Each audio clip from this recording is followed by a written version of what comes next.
I think there's a lot of misunderstanding about the reason why people eat, whether it's restricting or emotional eating or overeating, binge eating. And when people themselves, when they're struggling with it, and when externally people reduce it down to things like, oh, you just don't have any willpower, you just lack control, it's not helpful because it's not true. And then this cycle of I'm eating a lot, overeating, maybe I'm emotional eating.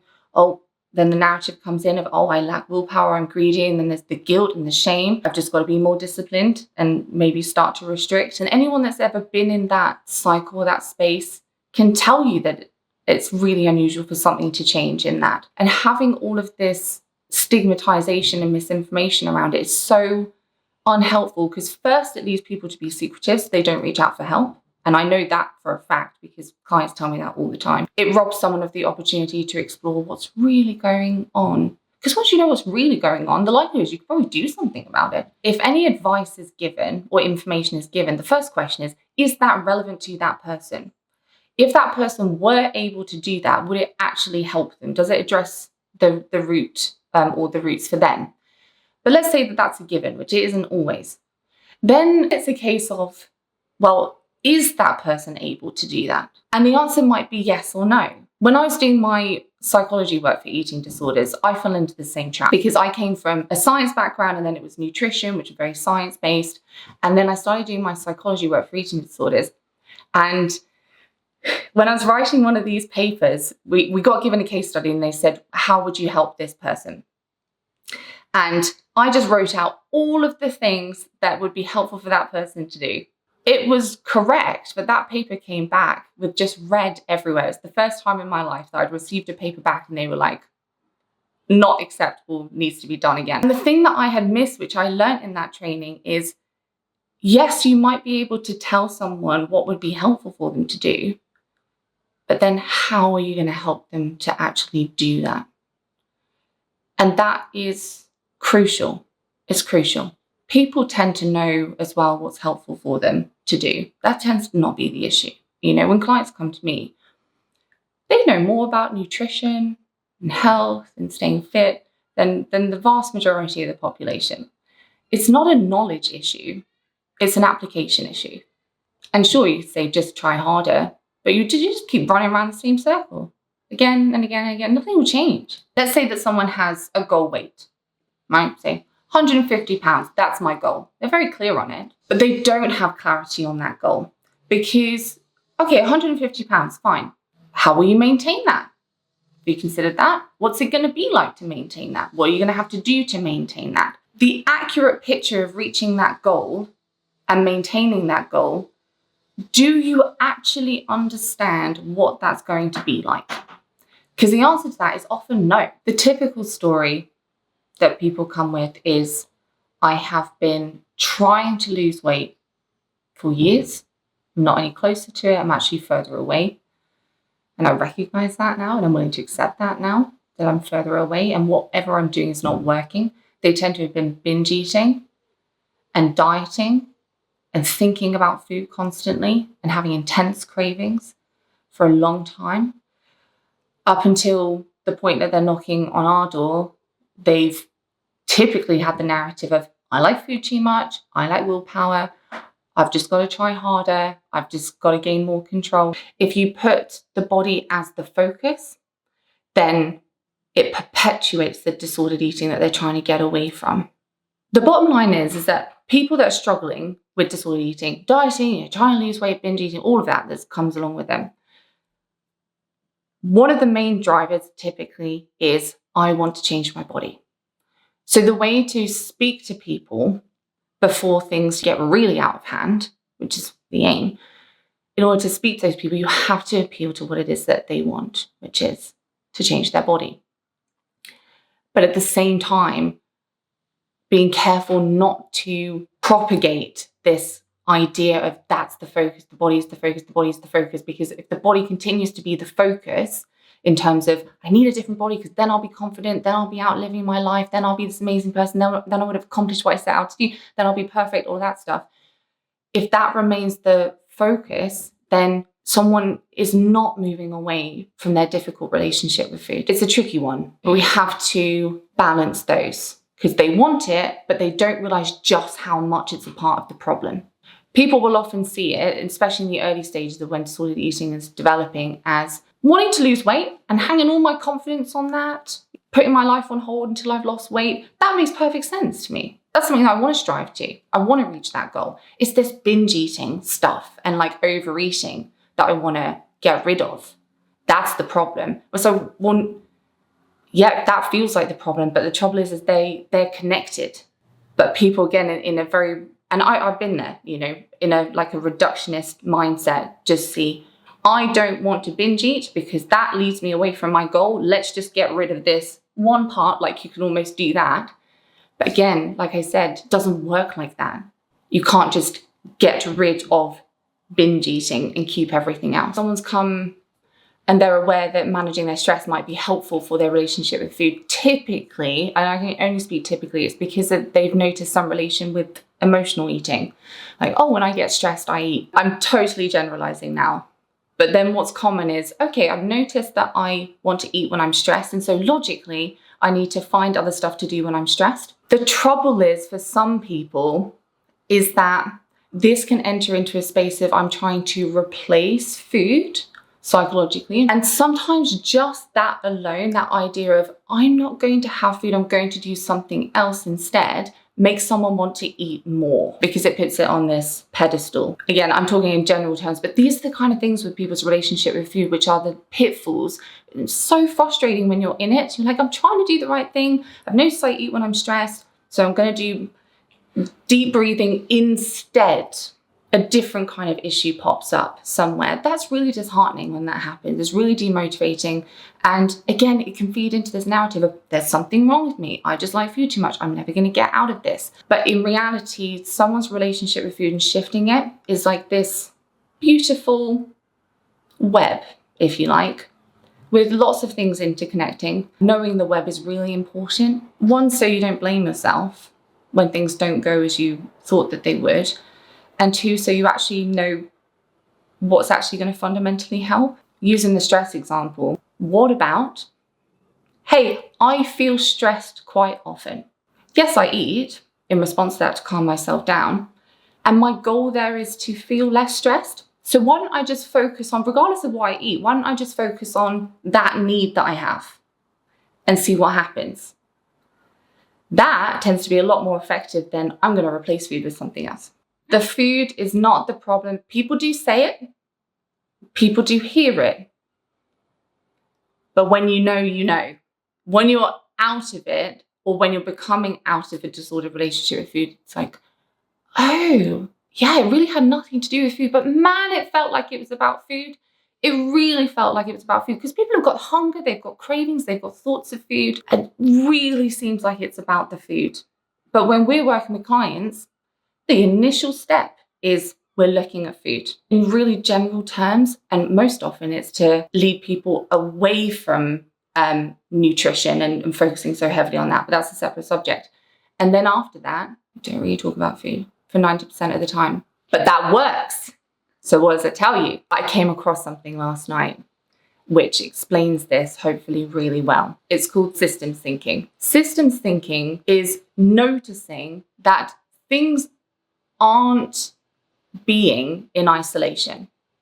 They are impacted by other stuff that's going on around them. Let's take when someone eats less. There's going to be an impact psychologically. There's going to be an impact on someone's lifestyle. There's going to be an impact on someone emotionally, physically. There's going to be metabolic changes. Because this thing of I'm going to eat less is not happening in a vacuum. Yes, in a vacuum, less energy in means weight loss, let's say, but it's not happening in a vacuum. And because it's going to impact the bigger system at large, the system at large needs to be accounted for. And this is what people are often not doing when it comes to their relationship with food, or weight loss or weight regulation, things like that. You change this one part of someone's relationship with food, and it's going to have these impacts on the wider system. I can illustrate this again. Okay, so I have a client, I spoke to her last week, and she said something really amazing has happened. She was having intense cravings constantly. It was like a compulsion to eat sugar. And she said, the weirdest thing has happened. I've made these friends. They're taking me out to do things in the community. My cravings have gone almost away. And it had been going on for a couple of weeks. And she relayed this to me. And I was like, but this makes sense. Not in terms of cause and effect. No one's ever like, got cravings? Go and make some friends. No one says that, right? Because that would seem ludicrous. But when you think about your relationship with food as a system, her building up this sense of connection and belonging and having those emotional needs met, for example, that then has an impact, which then affected her cravings as part of the system. Clients will say all the time, like, well, no one's ever spoken about it like this before. Or if you told me we would be talking about assertiveness when I was considering working with you, I probably would have thought, what's she talking about? So I know someone builds assertiveness who's got disordered eating, you can bet it's going to have an impact on the way that they eat. Their confidence and their self-esteem starts to go up, and then they start getting their needs met because they are advocating for themselves. Then their emotional world, their emotional needs start to get met. Oh, lo and behold, it starts to have an impact on their cravings and their emotional eating, right? Emotional eating comes down. And then they feel more trust towards themselves around food. And just that having that additional trust means that they aren't constantly on the lookout, which means now they're thinking about food less, which means that now they are eating less and feeling less out of control. And you just see how that happens, all from something as simple as, let's work on your assertiveness. Hi, lovelies. I've made a lesson describing how disordered eating develops and an overview of how to develop a healthy relationship with food. So if you're interested in that, I think it could be really helpful, and I've linked it in the description for you. It's completely free to watch. Some people have not thought about what they need. Some people don't even care what they need, because their need to them is just, other people are happy and they like me and they accept me. So I'm thinking about their needs. That's important to me. I mean, inadvertently, because it gets their need met. Like, I understand, but some people, and I was one of these, so I speak from personal experience, I did not care what I needed. I just wanted to focus on what other people needed and do that, people please, because then I thought that was the way that I could get a sense of, belonging, or like I'm worth something. I want to make the caveat that I can only, I'm not a psychologist, so anything that I say here, I'm talking about from experience of talking to people about this, right? Their lived experience. Sometimes I have spoken with a client and we've made the suggestion of together, what about just noticing a few times a day, what do I feel? What do I want? If I could have anything, it's just a bit of fun. What would I want in this moment? What do I need in this moment? And what I can say is sometimes that is absolutely groundbreaking for that person. Sometimes they reference that they have never done that and it makes so much sense to them. And the fact that that's so groundbreaking, I think says a lot. So, I mean, some people in childhood, they get sent the messaging of, don't feel things, or you feel too much, or stop asking me for stuff, or invalidation of needs. And no parent is perfect. So I think most of us experience this to some degree somehow, right? And to varying extremes. But some people have just never got to know themselves in that way. And they just walk around with this sense of being lost or not fulfilled or not happy. And they can't quite put their finger on it. But, weight loss latches onto it. And I'm simplifying it, but it is a big factor in it. When people are experiencing bad body image and they're trying to lose weight, it's always for a purpose. No, again, people don't want things in a vacuum. No one just wants to lose weight. They want to lose weight because it's going to give them, or they think it's going to give them X, Y, and Z. And it's like, okay, well, those are the things that they fundamentally want and need, but they just haven't had the practice necessarily of asking themselves, what do they really want and need? And I know, because I've asked people like this, what do you want? I just want to lose weight. It's like, okay, and you go all around the house, it's like, okay, this is what I fundamentally want and need. And when they start asking that to themselves and really getting clear on what they want and need, they start to notice that there are other ways potentially outside of weight loss that they could get these wants and needs met in more fulfilling ways that don't take self-harming practices. And when I say self-harming practices, I mean things like telling themselves that they can't eat if they're hungry, or they can't have a slice of cake at a birthday party. There's also things like if you get labeled in a particular way growing up, For example, this is quite a common one. I was labelled as academic. Rachael, smart, she's good at science. And that felt good as a kid, right? But then that became something that I had to live up to. Oh, always top grades. Oh, well done, Rach, always top grades. And that, because it formed a massive part of my identity, that was a big part of my perfectionism at school, you know? And my perfectionism was so bad at school that if I thought that I wasn't going to ace something, I wouldn't take the test. I would rather fail voluntarily. I just didn't want to take the test, than risk not being perfect in that or not excelling in that. So labeling, for sure. That's why women who are conventionally attractive and get labeled as such and get given lots of praise for that and lots of admiration, it's not necessarily a pleasant situation. You might think, oh, poor women, conventionally attractive. But then sometimes that becomes such a part of their identity and the bar has been set. It causes a lot of anxiety and insecurities. Feel like they have to live up to this. It comes to that sense of constantly chasing, constantly striving. And it doesn't feel nice, right? You can normally tell because it doesn't feel nice. Feel down on yourself quite often. It's not the same as being ambitious and kind of enjoying the journey and facing challenges. It's a constant sense of disappointment. Then there's probably an element there of looking at your sense of identity. Is that really narrow? Do you feel like your identity is wrapped up in one thing? Do you feel like if there's one thing that was taken away from you, like not being good at school, do you feel like you would have nothing? Looking at that sense of, I'm not enough. I spoke with a client about this yesterday who's got her relationship with food now, and I asked her that exact question. I was like, what was the biggest struggle that you had?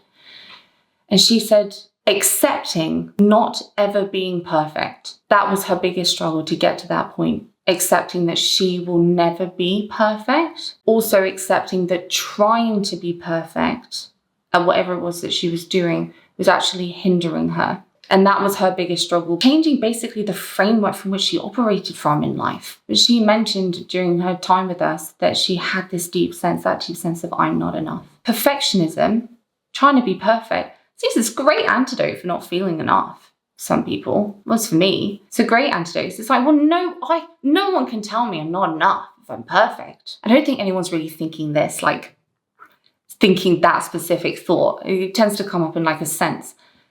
If I'm perfect, there's nothing anyone could possibly say. If I look perfect, there is no room for judgment anywhere. There's no way I couldn't feel good about myself. The trouble is, first of all, being perfect at anything is just fundamentally impossible, right? There's always areas for improvement. Even with changing someone's body to look perfect, eventually they'd start to look doll-like and really weird in and of itself, right? So being perfect at anything is just impossible. Even if it was possible, it would only be possible to do in one particular area, to extremely excel in one particular area. Trying to look absolutely perfect, that's going to be 4 full-time jobs, if it's even possible to get there in the first place, which I don't believe that it is. It not only doesn't work, but it's exhausting, and it's often reaffirming that sense of I'm not enough. Because if you're aiming for perfection, you're constantly falling short of that. Constantly, day in and day out. You can only lose if you're aiming for perfect. You can only fail. Being validated by other people for achieving stuff, it feels good. From my limited knowledge of psychology, it's like, well, if it feels good, you're more likely to do it again, right? And it kind of affirms this pattern of, I've just got to do a little bit more and I get that little buzz, I get the external validation. Let's rinse and repeat. And again, it keeps the focus there. So for myself, when I was looking at what do other people need and how can I do that, and people please said that they like me, I was just handing over my sense of confidence. It was at the mercy of anything else but me. I had no control over it. And that's not pleasant at all. Got a feeling of not being enough. I interact with that every day. I've experienced that. I still have times where I experience that. I think there's an element of that which is human nature, but a kind of deep sense of I'm not enough as I am now. That's horrible. That's really horrible. And it's meaningless for anyone to say to someone who's feeling that way, you are enough. It's meaningless because, well, at least in my experience, it's about how that individual feels about themselves. It doesn't really matter what other people say. I've asked people who feel this way, like, do you know that you're enough? And, 8 times out of 10, they say, I know logically I am enough. Like, I know that. I know that I'm equal to other people. I know that up here, but I don't feel that. That tends to be from, we'll call them irrational. We'll call them irrational beliefs. I'll call them irrational beliefs because the individual that's saying it is literally saying, I know rationally that I am enough. So we'll call it what it is. It's an irrational belief leading to these feelings. And then they operate from them as a person. They operate from the feeling of I'm not enough rather than the knowing that they are. So those beliefs need to be changed.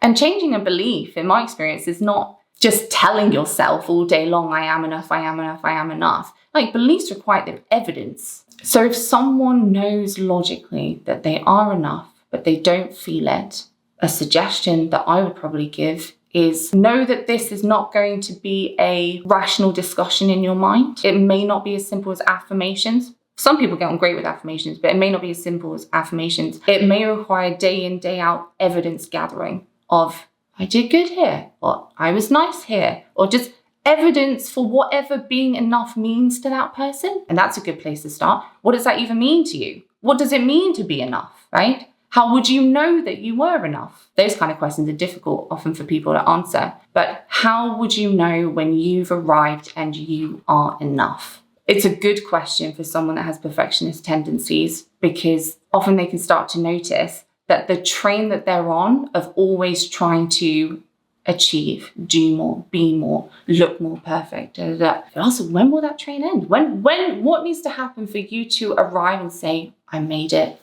I get to feel enough now. When I speak to people about this and I ask them, I'm generalizing, I say, if this was possible, if you could wake up tomorrow with this, would you want to? You feel, you don't know it, you feel enough and you have your goals, you enjoy the journey of getting to your goals. Those goals are yours. You just find great satisfaction out of moving towards them and being on that journey. And you feel that feeling that you get when someone gives you a compliment or validates you, you have that on tap because you give that to yourself. You have that feeling on tap. Is that something that you would want? I mean, they usually answer yes. They usually answer yes, but I don't know how to do them. I was speaking to a client about this recently. The same one that I referenced who went out into the community, started building up these connections and her cravings started to go down. And I said to her, a point of consideration for you, just because I'm kind of looking from the outside, do you feel like you were the one that created that situation to get those needs met? And she said, well, no, my friends took me out to go and do that. And they brought me into the community.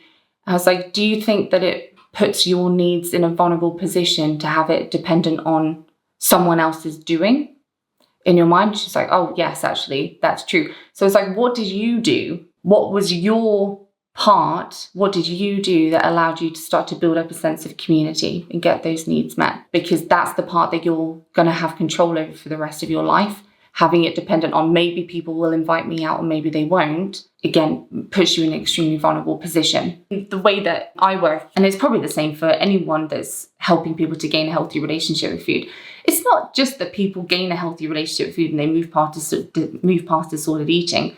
The stuff that they're learning in order to facilitate that is helpful for so many other areas of life. I was speaking to you about assertiveness, for example. Building up assertiveness is pretty common when we're working with clients. Seems irrelevant to someone's relationship with you, but it has a indirect impact.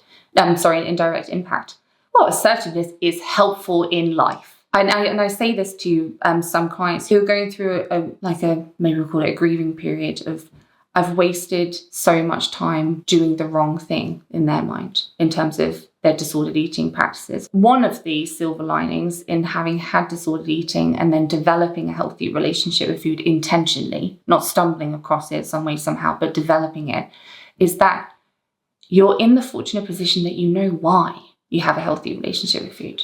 My parents always had a healthy relationship with food. I don't think either of them have even been on a diet or anything like that.